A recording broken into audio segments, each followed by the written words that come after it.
There is a world beneath your feet that most people will never see, and never want to.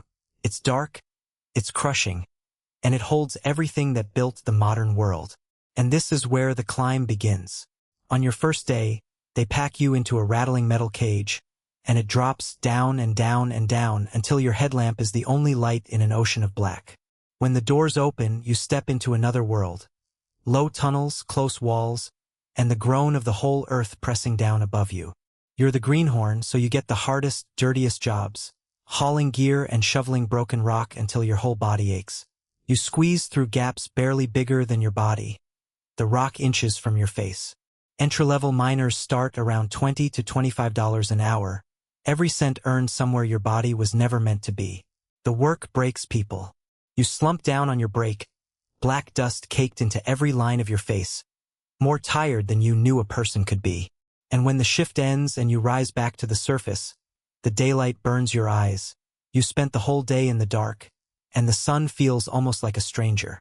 Most mines sit in the middle of nowhere, so you live in a remote camp, far from your family for weeks at a time. That loneliness is a price nobody warns you about. But you learn. An old veteran takes you under his wing and teaches you to read the rock, to hear when the earth is unhappy, and to tell the stone that holds from the stone that kills. And slowly, the terrified greenhorn who stepped off that cage disappears. You stop being the new guy, and you become a real miner. You learn to run the rock drill, driving it deep into the wall as dust and stone explode through your headlamp beam. You learn to pack and wire the explosive charges. Slow, careful, precise, because there's no room for a single mistake with a live charge in your hands. You take cover, the blast erupts down the tunnel, and the whole mountain shakes. Then the dust clears, your lamp catches it. A glittering vein of or in the raw rock. That's the moment you understand why anyone does this.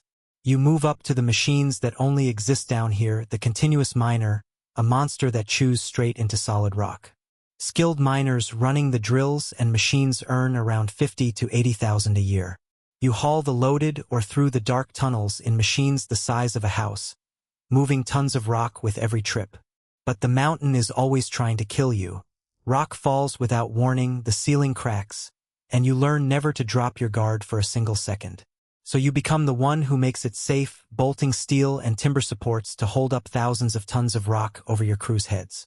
You check for the invisible killers too, the gases that can take out a whole team without a sound, spotted only by the reader in your hand. And on the hard nights, you sit and look at your own worn hands, and you feel every year this work has taken from you. But you survive, and the day comes when the tables turn. Now you're the one teaching a nervous kid to read the rock, just like the veteran once taught you. You've become a shift boss, leading a whole crew through the dark, their headlamps all around you, every one of them your responsibility. You plan every shift, going over the maps and the layout with your crew before anyone heads into the tunnels. And when the ground turns dangerous, you're the one who gets everyone out alive. Shift bosses clear well over $80,000 a year, carrying the lives of every miner on their watch. You get them all out every time because down here the only thing that matters more than the ore is the people you go down with. Then there's the path that pays the most. You pack a bag and ship out to the remote mines, the gold, the operations buried in the harshest corners of the earth.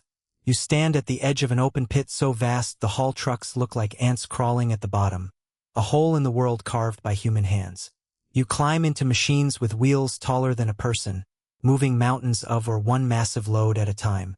But every night you video call your family from a bare little room 1,000 miles from home, and you feel every single one of those miles. The reward is real, though. Miners in these remote operations can earn $100,000 to over $200,000 a year. The truck, the house, the future your family could never have had otherwise. And at the very top, you trade the headlamp for a clean hard hat. A mine manager, overseeing the entire operation from above. Now the job is maps and plans and production reports at a desk. Every ton, every dollar, every person, all of it running through you. Every shift still starts with you, leading the safety briefing before the crews head in, hundreds of lives in your hands. You stand above it all and watch the operation you now command, and you remember you started at the very bottom of this hole. Mine managers can earn well over $100,000 a year, some far more. But the ones who came up from the bottom never forget it, and you give that nervous new kid the honest truth about what waits below. Because you'll never send a man somewhere you wouldn't go, so even now, you clip on the lamp and step back into the tunnels yourself. Newcomer, miner, driller, machine operator, shift boss, mine manager, every level deeper and more dangerous than the last. From a terrified greenhorn in a dropping cage to the person who runs the whole operation, that is the climb, one shift at a time. And after all of it, you find yourself back at the entrance, watching a nervous kid in a brand new helmet step toward the cage for the very first time. You give him a nod because you know exactly what's waiting for him down there, and exactly how far it can take him. From $20 an hour to a life built out of solid rock, in one of the darkest and most dangerous places a person can work. If this one pulled you in, do me a favor, hit that like, and tell me down in the comments what you thought. And if there's a job you've always wondered about, drop it below. The next career I break down might just be the one you pick. Subscribe, and I'll see you down in the next one.